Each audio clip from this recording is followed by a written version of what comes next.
Kick-Ass 2. This was a movie I was never really looking forward to. I really enjoyed the first one, but the trailers for this never really got me excited. It didn't really feel fresh, and I could really feel the lack of Matthew Vaughn's presence, the guy who directed the first movie. So Jeff Wadlow takes over this time, and whereas Matthew Vaughn was able to walk a tightrope all the way through, tonally with the first one, the tone of this was just all over the place. Kick-Ass 2 felt like I was watching 3 different movies in the first half. One was Kick-Ass 2, the second was like unironic Mean Girls, and the third was like this weird babysitting movie. The first movie I described has Kick-Ass joining up with these team of superheroes called Justice Forever. The second movie features Hit Girl, who was forced to drop being a superhero and has to adapt to being a regular high school student, but she's dealing with like these popular girls, and I felt like they were taking that plot line a little too seriously to the point where the main blonde girl actually came off as like a villain after one speech.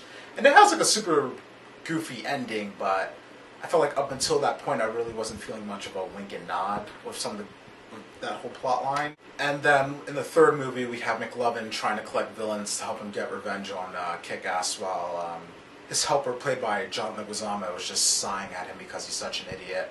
And of those 3 stories, I enjoyed the one that focused on Kick-Ass the most. You get introduced to a number of new superheroes who are very fun to watch, particularly Colonel Stars and Stripes, played by Jim Carrey, who I thought was great in this.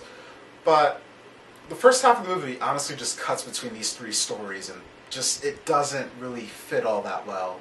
The movie really just seems like it wants to have it all ways tonally. It wants to act like it's not a comic book movie. It wants to have graphic comic book violence, but it also wants to be funny. It also wants to be a high school movie. It wants to be slapstick. It wants to be gross out. And some of it works at times, but the rest of the time, it just really does not work.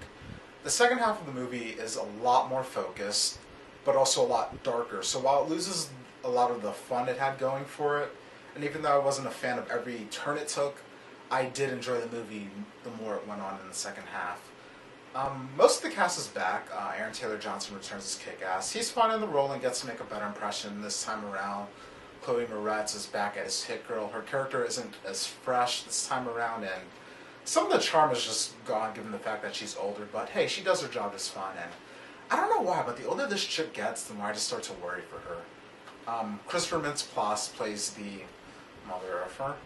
And it's not the most dignified role, but he does what's required, I guess. I mean, I probably shouldn't just keep harping on comparing this to the original, but just, in my opinion, like, the original was just, like, superior to this in, like, almost every way. And I think the biggest problem is, like, really just the writing and the direction, but to Jeff Wadlow's credit, the movie did have some moments that engaged me, but just overall, I didn't really care for it.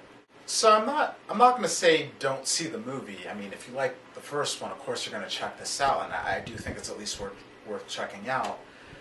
And to be honest, I'm the only person I know personally that just didn't really like it.